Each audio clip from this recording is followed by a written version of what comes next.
Here with reaction. Apparently, he deleted his emails like Hillary. Lindsey Graham is with us. Senator, how are you? Good. Thank you very much for having me. Well, I see Nancy Pelosi came back, so that means I made a promise I would fill her freezer with gourmet ice cream. I'll be glad to make that happen. On a serious note, you look at this China deal, Peter Schweitzer chronicles all of it. $1 billion, yeah. I would think Goldman Sachs, any of America's big banks, financial institutions would be a little more qualified than Hunter to get $1 billion deal with the Bank of China. Thoughts? Well, we're going to have a campaign, and it's going to be about judgment. What did Donald Trump do? He basically repaired all the damage done by Obama and Biden. It was Joe Biden pushing to get out of Iraq against sound military advice. It was Joe Biden, according to Leon Panetta, that opposed the raid that actually killed bin Laden. Joe Biden called Donald Trump a racist, a xenophobic person when he instituted the travel ban against China. Joe Biden has been wrong across the board on things that really matter. So we're going to have a comparison and contrast campaign about Joe Biden's judgment over time versus that of President Trump's judgment over time. The caliphate came about because Joe Biden advised President Obama we need to get out of Iraq, and he was proud of that. He actually went to a ceremony when we left. The bottom line is, without Joe Biden, there'd be no ISIS. Without Donald Trump, the caliphate would still exist. Donald Trump is the one that killed Soleimani, the biggest terrorist of all in Iran, and Joe Biden opposed that. So I can't wait to compare and contrast the judgment of President Trump against that of Vice President Biden on foreign policy. This will be a knockout.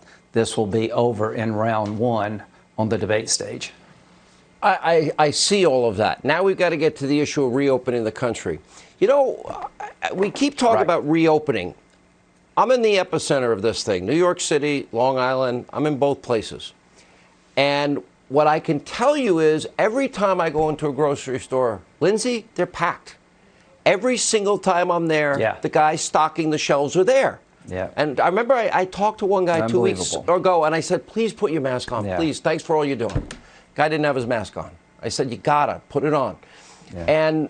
And he did. And he just had it down by his neck, probably sick of wearing it like everybody. But the point is, New York would starve if people didn't work. Those guys stocking the shelves, they're on the front lines. All these health workers, they're the heroes in all of this. All the manufacturers that stayed open, too, they're the ones supplying the medical supplies that saved New York. New York wasn't prepared for anything. They said they were in early March. They weren't prepared for a thing. Well, Donald Trump saved New York's ass. He built hospital beds in record time. He sent a ship up there to help them when they needed hospital beds. We're now the king of ventilators. And I'm not, Cuomo's done a good job, but Cuomo will be the first one to tell you, honestly, that Donald Trump was there every time New York needed Donald Trump to be there. The governor of California said that Donald Trump has been on the phone every time I needed him to be on the phone. We're going to have a contest about Donald Trump's performance as president with the virus. He's made consistently good decisions, from shutting down the travel from China. If these guys stocking the shelves stayed open in the epicenter of this thing, in the middle of all this, how come we can't, if we kept them safe, why can't we open everything safely? Like, I'd keep half of New York City workers home. Give everyone a temperature check, put masks on everybody. I think you're going to see an opening of the country based on sound science, phase 1, phase 2, phase 3. The president's given us a roadmap of how to open up the country safely. Let's follow it. If we follow the Trump roadmap, we'll have the economy opened up strong by the summer safely. There's a roadmap out there. Follow it. Phase 1, phase 2, phase 3. I'm going to tell you one thing. If this guy in Georgia, Kemp, he's a Republican, I don't care. If he does this wrong, they're going to bludgeon him and not want to open anything. We don't need the tattoo parlors open yet. That's a dumb idea, and some other of his ideas are pretty dumb, because they're going to bludgeon him to stop all openings. And this economy can't survive until we open safely. There's a way to do it safely, just like the guy stocking the shelves. I trust President Trump's team's judgment on how to do it more than any governor in the country. All right. Thank you, Lindsey Graham.